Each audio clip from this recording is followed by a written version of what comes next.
Jake, Mark, and Lisa had planned this camping trip for weeks. The forest was deep, miles from the nearest road, the perfect escape. No self-service, no city noise, just them, the fire, and the stars. They reached the campsite in the late afternoon, pitched their tent, and set up a fire as the sun dipped below the trees. The first night was peaceful, just the distant hoot of an owl and the crackling flames. Then, around 2 a.m., Mark shook Jake awake.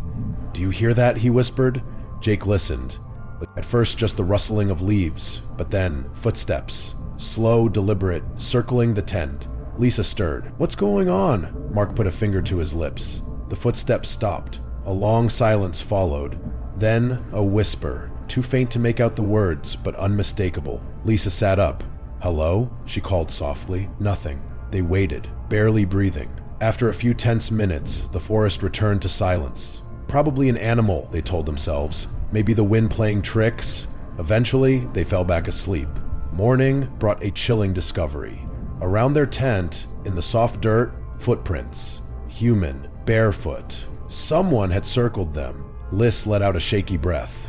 No way that was an animal. Jake checked their supplies. Nothing was taken, no sign of forced entry, just those eerie, deliberate footprints. They debated leaving, but convinced themselves it was just a lost hiker. They weren't ready to let paranoia ruin their trip. The second night, they kept the fire burning longer, talking loudly, trying to shake the unease. Around midnight, Mark grabbed Jake's arm. There it is again. From the trees, the same slow, shuffling steps. Then, silence. They waited. Minutes passed, no whisper this time, no movement, but the feeling of being watched was unbearable. Lisa broke. "I can't do this." They agreed. First light, they were leaving. But sleep was impossible. Every time they started to drift off, a distant snap of a twig or rustle in the leaves sent their nerves into overdrive. At dawn, exhausted, they packed quickly and started the hike back. They tried to keep conversation light, but every so often one of them would glance over their shoulder. Halfway to the car, Lisa froze.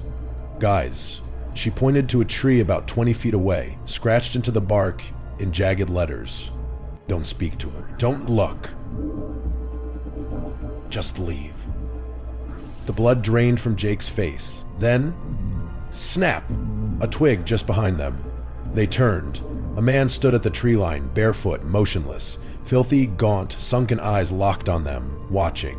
He didn't move, didn't blink, just stared. Jake grabbed Lisa's hand.